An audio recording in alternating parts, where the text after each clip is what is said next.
सत्यनारायण भगवान के व्रत की कथा का दूसरा अध्याय। सूत जी ने कहा, हे ऋषियों, जिन्होंने पहले समय में ये व्रत किया है उनका इतिहास कहता हूँ, आप सब ध्यान से सुने। सुंदर काशीपुरी नगरी में एक अत्यंत निर्धन ब्राह्मण रहता था। वह ब्राह्मण भूख और प्यास से बेचैन होकर पृथ्वी पर घूमता रहता था। ब्राह्मणों से प्रेम करने वाले श्री विष्णु भगवान ने ब्राह्मण को देखकर एक दिन बूढ़े ब्राह्मण का रूप धारण कर निर्धन ब्राह्मण के पास जाकर आदर से पूछा, हे विप्र, तुम नित्य ही दुखी होकर पृथ्वी पर क्यों घूमते हो? हे श्रेष्ठ ब्राह्मण, ये सब मुझसे कहो, मैं सुनना चाहता हूँ। दरिद्र ब्राह्मण ने कहा, मैं निर्धन ब्राह्मण हूँ, भिक्षा के लिए पृथ्वी पर फिरता हूँ। हे भगवान, यदि आप इससे छुटकारा पाने का कोई उपाय जानते हो तो कृपा कर मुझे बताएं। वृद्ध ब्राह्मण का रूप धारण किए श्री विष्णु भगवान ने कहा, हे ब्राह्मण, श्री सत्यनारायण भगवान मन वांछित फल देने वाले हैं, इसलिए तुम उनका पूजन करो। इससे मनुष्य सब दुखों से मुक्त हो जाता है। दरिद्र ब्राह्मण को व्रत का सारा विधान बताकर बूढ़े ब्राह्मण का रूप धारण करने वाले श्री सत्यनारायण भगवान अंतर ध्यान हो गए। जिस व्रत को वृद्ध ब्राह्मण ने बताया है उस व्रत को मैं अवश्य करूंगा। ये निश्चय कर वह दरिद्र ब्राह्मण घर चला गया, परंतु उस रात्रि उस दरिद्र ब्राह्मण को नींद नहीं आई। अगले दिन वह जल्दी उठा और श्री सत्यनारायण भगवान का व्रत करने का निश्चय कर भिक्षा मांगने के लिए चल दिया।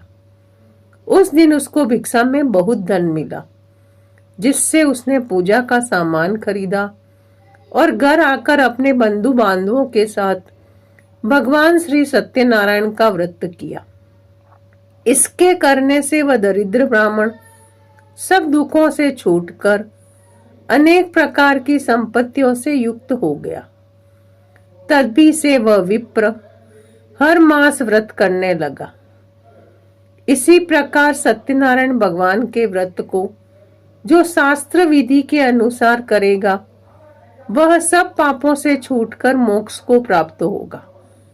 आगे जो मनुष्य पृथ्वी पर श्री सत्यनारायण भगवान का व्रत करेगा वह सब दुखों से छूट कर जाएगा। इस तरह नारद जी ने सत्यनारायण भगवान का कहा हुआ व्रत मैंने तुमसे कहा है। हे विप्रो, अब आप और क्या सुनना चाहते हैं, मुझे बताइए। ऋषियों ने कहा, हे मुनीश्वर, संसार में इस विप्र में से सुनकर किस किसने इस व्रत को किया, यह हम सब सुनना चाहते हैं। इसके लिए हमारे मन में श्रद्धा है। श्री सूत जी ने कहा, हे मुनियों, जिस जिस प्राणी ने इस व्रत को किया है उन सब की कथा सुनो। एक समय वह ब्राह्मण धन और ऐश्वर्य के अनुसार बंधु बांधवों के साथ अपने घर पर व्रत कर रहा था। उसी समय एक लकड़ी बेचने वाला बूढ़ा व्यक्ति वहां आया। उसने सिर पर रखा लकड़ियों का गट्ठर बाहर रख दिया और विप्र के मकान में चला गया। प्यास से व्याकुल लकड़हारे ने विप्र को व्रत करते देखा। वह प्यास को भूल गया। उसने उस विप्र को नमस्कार किया और पूछा, हे विप्र, आप यह किसका पूजन कर रहे हैं? इस व्रत से आपको क्या फल मिलता है? कृपया करके मुझे बताएं। ब्राह्मण ने कहा, सब मनोकामनाओं को पूरा करने वाला यह श्री सत्यनारायण भगवान का व्रत है। इनकी ही कृपा से मेरे यहाँ धन धान्य आदि की वृद्धि हुई है। विप्र से इस व्रत के बारे में जानकर वह लकड़हारा बहुत प्रसन्न हुआ। भगवान का चरणामृत ले और भोजन करने के बाद वह अपने घर को चला गया।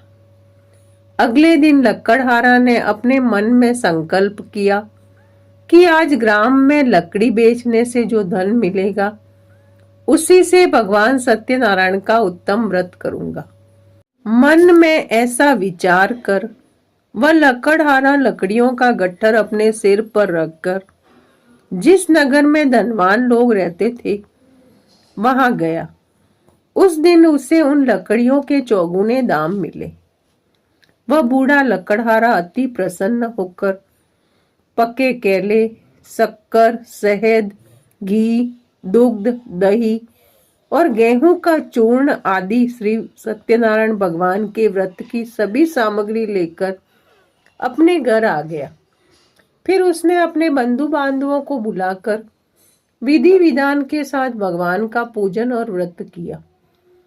उस व्रत के प्रभाव से वह बूढ़ा लकड़हारा धन, पुत्र आदि से युक्त हुआ और संसार के समस्त सुख भोगकर वैकुंठ को चला गया।